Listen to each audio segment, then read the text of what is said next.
Dying Light: The Beast came out just over a month ago now, and it made me realize just how amazing the zombie genre can be when it's done right. I still have great memories of the first Dying Light, sprinting across rooftops, feeling like some parkour god, jumping gaps, drop-kicking zombies, vibing to the adrenaline. Then suddenly you realize it's getting dark. That little "night is coming" warning pops up, and instantly, your bravado disappears. You bolt for the nearest safe zone, screaming internally, hoping those volatiles don't catch a glimpse of you. That's truly what made Dying Light incredible. It's the kind of fun chaos that reminds you why you love gaming. Those memorable moments of running for your life during those incredibly atmospheric nights, they'll always stick with me. So when it comes to Dying Light: The Beast, let's be honest, most of us didn't expect it to hit this hard. It was originally planned as a DLC, just a little side dish for Dying Light 2, but what Techland actually cooked up? No loot box or live service nonsense, just pure, bloody brilliance. Somehow this game that was almost DLC has pretty much outperformed most of the gaming industry's biggest names. While other studios are busy chasing trends or arguing with their own fans, Techland just went and reminded everyone what happens when developers actually listen. So today, we're diving into how The Beast didn't just revive a franchise, it might have just set a new standard for what AAA gaming should be.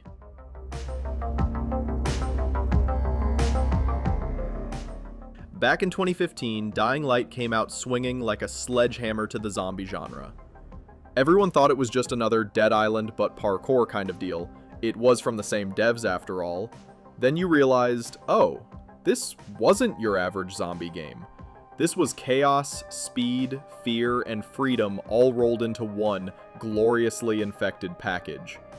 Techland managed to do something special with this one. They made a zombie game that felt alive and combined it with great mechanics.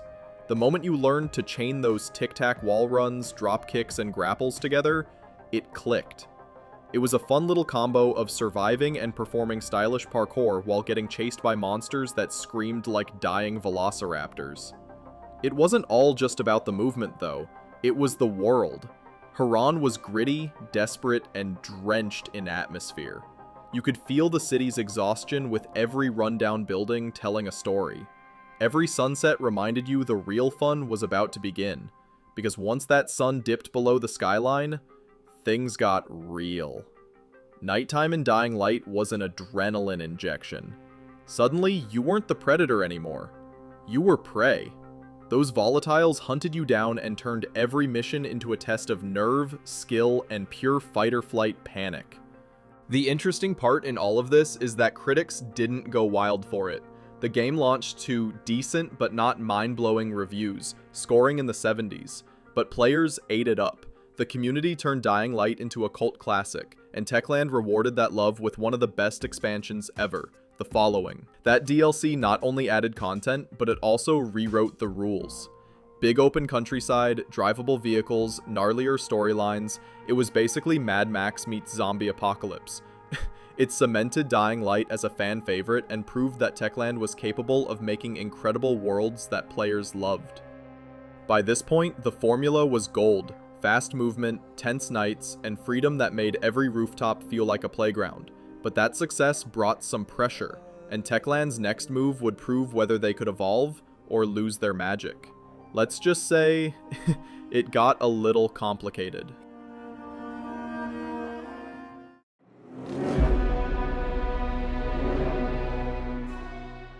When Dying Light 2 was about to drop back in 2022, it looked like Techland had the potential to hit the jackpot.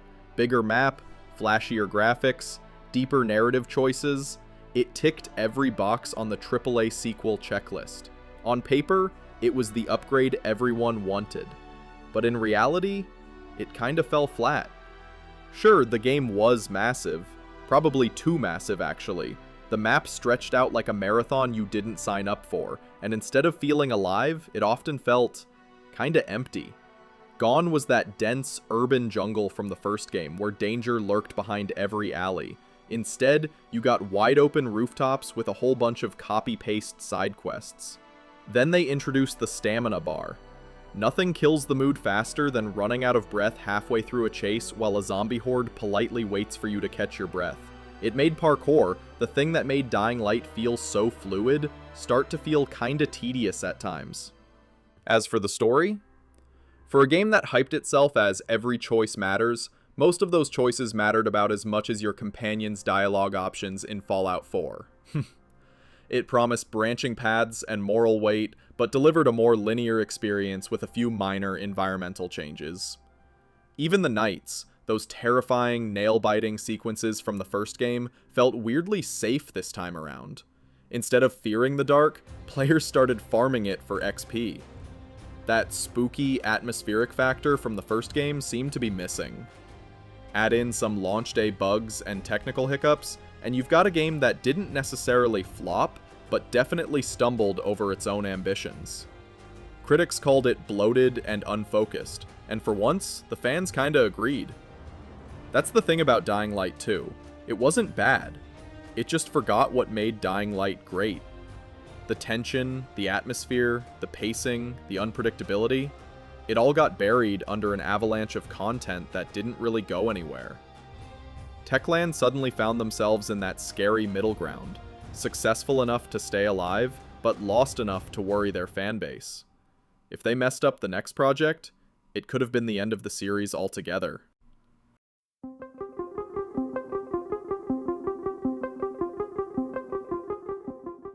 Alright, so here's where the story gets kinda wild. Dying Light the Beast didn't start as some grand sequel or massive studio project. It started off as a DLC. Yeah, the thing meant to give Dying Light 2 a little post-launch glow-up somehow mutated into a full-blown evolution of the series.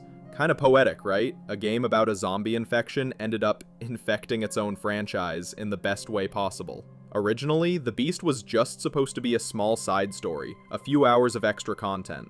But then, in classic internet fashion, a good chunk of the DLC details leaked. Storylines, missions, secrets, out in the wild before it even launched. Most studios would have just shrugged in disappointment, slapped a price tag on it, and called it a day. But Techland? Nope. They took that leak and turned it into a creative explosion. They scrapped the idea of a tiny DLC and rebuilt it into something bigger, something worthy. The kind of decision that takes guts, because expanding a small story into a standalone game isn't easy. But instead of seeing the leak as a setback, they saw it as a challenge. That's the moment The Beast stopped being a DLC. Techland brought back some of their old guard, developers who'd worked on the original Dying Light and its legendary following DLC, and gave them free rein to rebuild the concept from the ground up. And somehow, they pulled it off. The Beast didn't just patch old ideas together, it refined them. It became the spiritual successor Dying Light 2 was supposed to be. Everything from the combat to the story felt tighter, more confident, and most importantly, more connected to what fans loved in the first place. The kicker in all of this is that the critics actually loved it too. The game that started life as an accidental leak became the highest rated entry in the entire series. What made The Beast so special wasn't just that it was better, it was why it was better. Techland did something that feels almost mythical in today's industry. They listened to the feedback. They went back through every fan complaint, every review, every "why did you change this" Reddit thread, and actually used that feedback. And what they built wasn't just a new game. It was a love letter to the people who stuck with them. They appeared to fully understand how to take a franchise that was losing direction and suddenly turn it into one of the most celebrated zombie games in years. It's about not trying to always please shareholders, and about listening to the players. A concept that's seemingly rare to come by these days.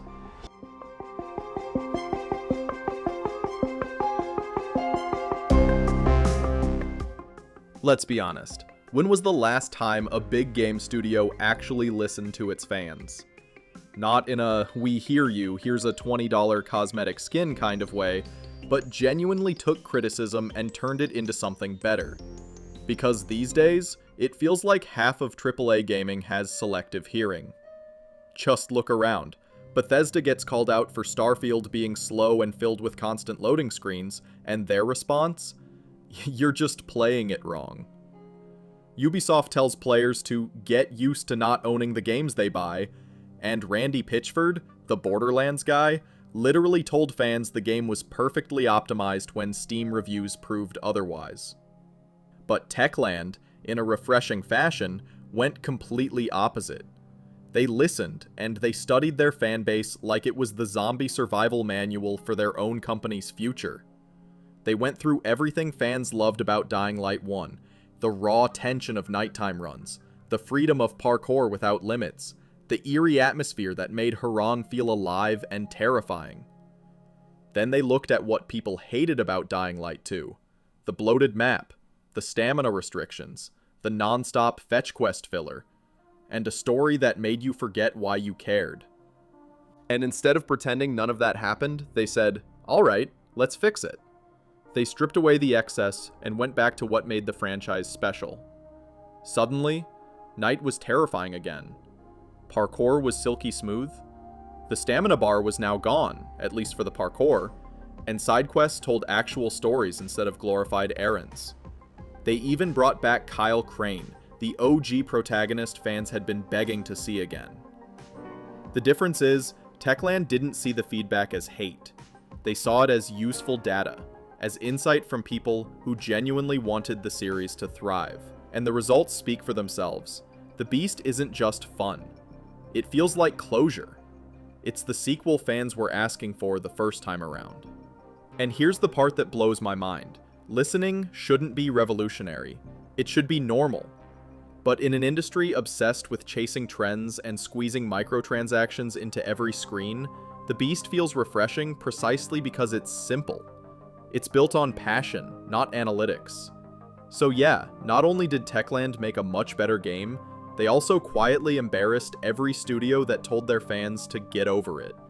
And speaking of chasing trends, let's talk about all the studios that lost their identity trying to be something they're not.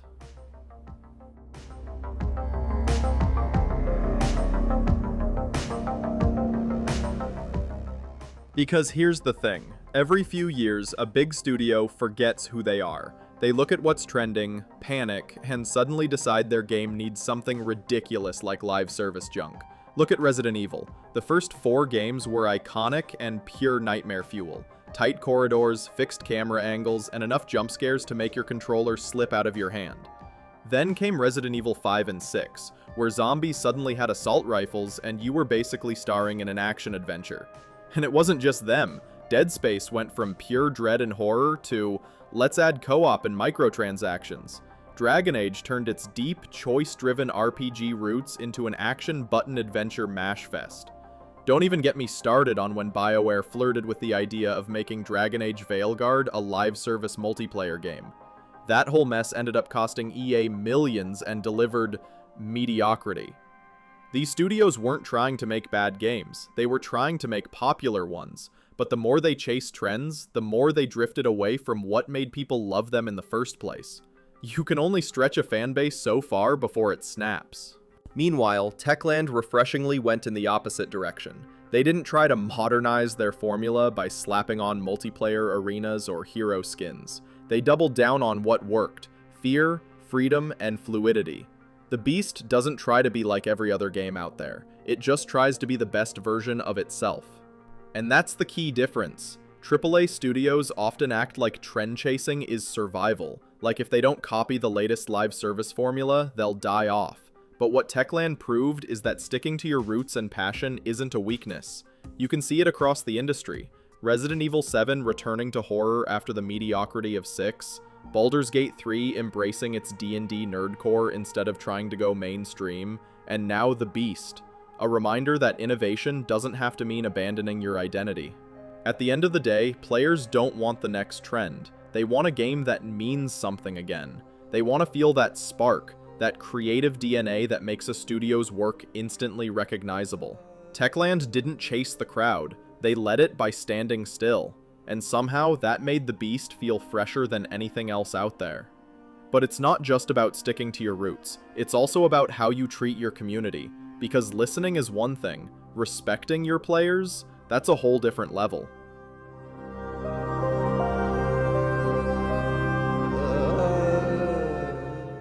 We seem to be living through one of the weirdest splits in gaming history. On one side, you've got massive US studios with skyscraper budgets and boardrooms full of people who think engagement means live service. But on the other, you've got these smaller, passionate teams quietly dropping bangers like it's nothing. Look at what's happening right now. Poland's carrying the industry on its back. CD Projekt Red, Techland, Bloober, even newcomers like 11-bit studios. They're out here making games that feel handcrafted. It's kinda wild. Back in the early 2000s, American studios were untouchable. Bethesda and BioWare were the gold standard. Ubisoft could drop a new Assassin's Creed or Far Cry, and people would lose their minds. But fast forward to now, and they're struggling to keep players happy. Meanwhile, smaller studios, European, Asian, indie, are the ones reminding us what gaming used to feel like. Baldur's Gate 3 from Larian, Kingdom Come Deliverance 2 from Warhorse, Expedition 33, Silksong. These aren't mega-budget franchises. They're projects built by passionate teams who still care about the experience more than the earnings report. And that's why players trust them. And then there's Techland.